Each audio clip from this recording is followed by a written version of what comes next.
Imagine you were the kid who never got a C, never missed a deadline, and never ever made a scene. You were the golden child, the one the adults pointed to as the example of how to behave. But now, as an adult, you feel a bone-deep tiredness that a weekend of sleep just can't touch.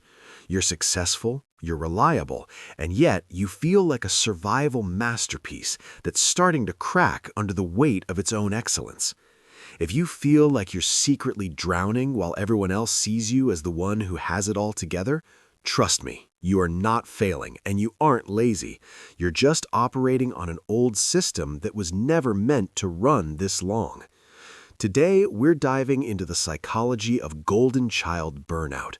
We're exploring why your childhood ended about 15 chapters too early, and why that perfect exterior is actually a sophisticated survival mechanism that is finally running out of fuel. Number 1. You didn't just grow up, you adapted to survive. Psychologists like Dr. Lisa M. Hooper call this parentification. It happens when a child takes on roles and responsibilities, emotional or physical, that should have belonged to the adults.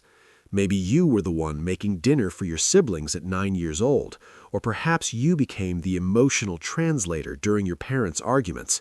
You learned to read the room before you learned to read chapter books. This wasn't true maturity, it was your nervous system learning to operate in crisis mode as its default setting. You skipped the messy, irresponsible parts of being a kid because the stability of your household depended on your ability to hold it all together. Number 2, your worth got tangled with your usefulness. Because you were the easy child, you were rewarded for having no needs. You became the low-maintenance, high-achieving, reliable one. The problem is, that version of you didn't disappear. It built an entire operating system around the idea that being needed is the same as being loved. Now, as an adult, asking for help feels dangerous or even wrong because your brain still thinks that if you stop doing, you stop being valuable.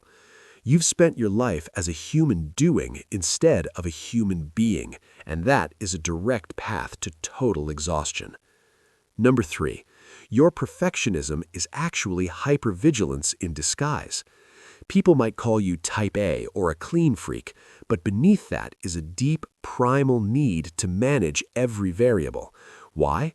Because in your childhood, unpredictability meant danger, and chaos meant everything falling apart. You overthink 17 different scenarios before making a small decision because your nervous system learned early on that letting your guard down had consequences. You micromanage the small things like a tidy home or a perfect spreadsheet to create a sense of order on the outside when things feel messy on the inside. The reframing. It's time to let the adult take over. Here is the hardest part to hear. You need to grieve the childhood you didn't get to have. You need to grieve the version of you who could have been messy, needy, and irresponsible and still been loved. That golden child did an incredible job keeping the world spinning, but they can rest now. You are allowed to be a beginner at being taken care of. You are allowed to fall apart and realize that the world won't end if you're not the one holding it up. So tell me, are you the reliable one in your life who is secretly waiting for the other shoe to drop? Drop your experience in the comments. Let's find our people and realize we don't have to be perfect to be enough. If this hit home, hit that subscribe button and check out our next video on why quiet people process the world on a completely different frequency. See you there.